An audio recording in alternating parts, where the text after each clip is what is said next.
This is the IDP After Show.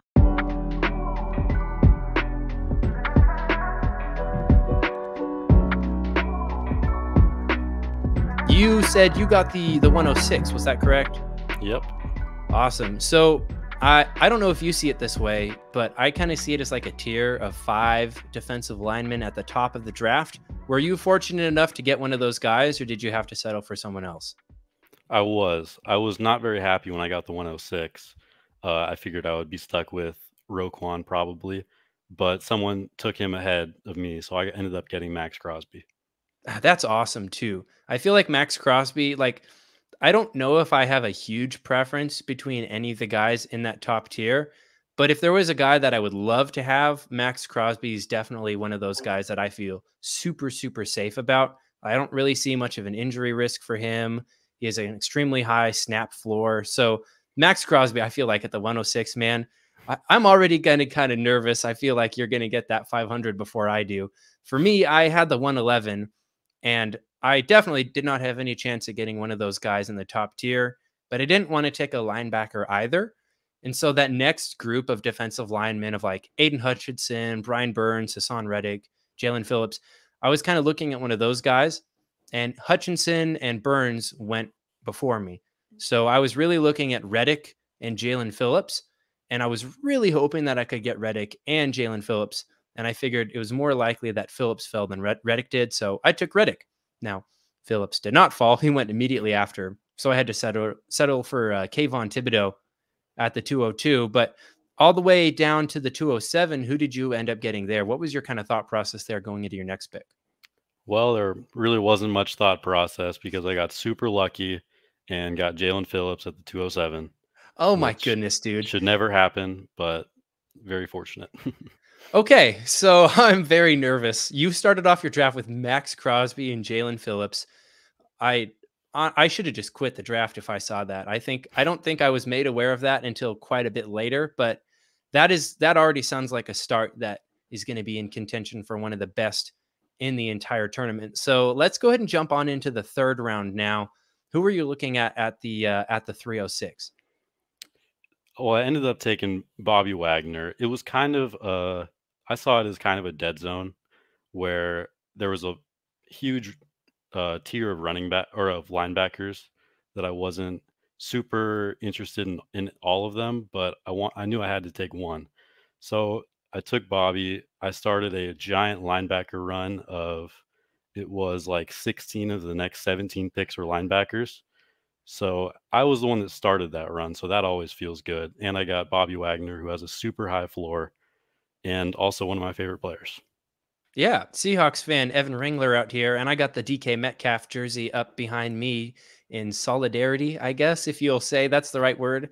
I do kind of like that term, the dead zone. Obviously, we hear that commonly used with running backs on the offensive end of players that get bumped up by ADP simply because people are recognizing there's a scarcity at the position. And I kind of feel like that also does apply to linebackers here. So I'll give you some credit there coining that term. And yeah, getting the first guy in a run of players always feels good. So getting Bobby Wagner there when all the other linebackers start getting taken afterwards, that's definitely a good position to be in. So 3 rounds in a row, I'm really jealous of the guys that you got there. Now, for me, I was really just looking for value with my third pick at the 311. Obviously, still looking for defensive linemen, but now I'm kind of wondering where the value is at. A lot of defensive linemen got taken ahead of where I wanted. I was really hoping for Josh Allen or Alex Highsmith, but they both got taken. And so I was looking at Justin Simmons or Uchenna Nwosu or maybe Christian Wilkins, DeForest Buckner. I ended up going with Justin Simmons simply because his ADP is the highest of the bunch. And so he doesn't typically make it that far. And so that's kind of what I was looking at is I wanted to get guys that fell farther than they typically do. And that's just what I went with Justin Simmons. I think he's going to be pretty solid on that defensive line with Harold Landry back. We'll see what he does.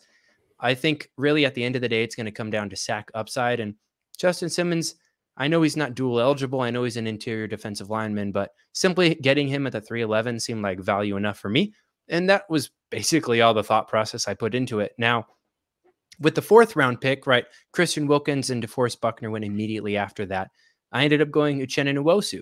Now, that was before he got his contract extension, and that doesn't really apply to what he's going to do this season, but he's dual eligible. I believe he has a really high tackle floor, but also has some good sack upside on a defensive line that I think is kind of underrated. They added Draymond Jones. They've still got Uchenna Nwosu. I was actually thinking about this earlier today as I'm finally starting to draft in like somewhat normie leagues. I've been doing IDP all off season, and now I'm kind of starting to transition my brain over into getting ready for some of my home league drafts.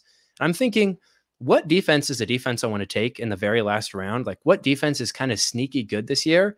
And I'm thinking the Seahawks defense is actually going to be really good with Reek Woolen. And now they have, I mean, he's kind of holding out, but Devon Witherspoon, like that's going to be a really good corner duo. They have Bobby Wagner coming back. I know this is kind of taking a little tangent off. I'm putting you on the spot. Do you feel like the Seahawks defense is going to be one of the better defenses in fantasy this year?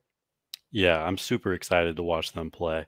Most people don't realize this, including myself, but they were actually top 5 in sack rate last year, which is super surprising considering how poor that D line was. They still put up a lot of sacks. And they added Bobby Wagner back. That's a huge addition for the running game, and Draymond Jones. So they're going to be so much better against the run this year, and spent a top 5 pick on Devon Witherspoon. What more could you ask for? Exactly, man.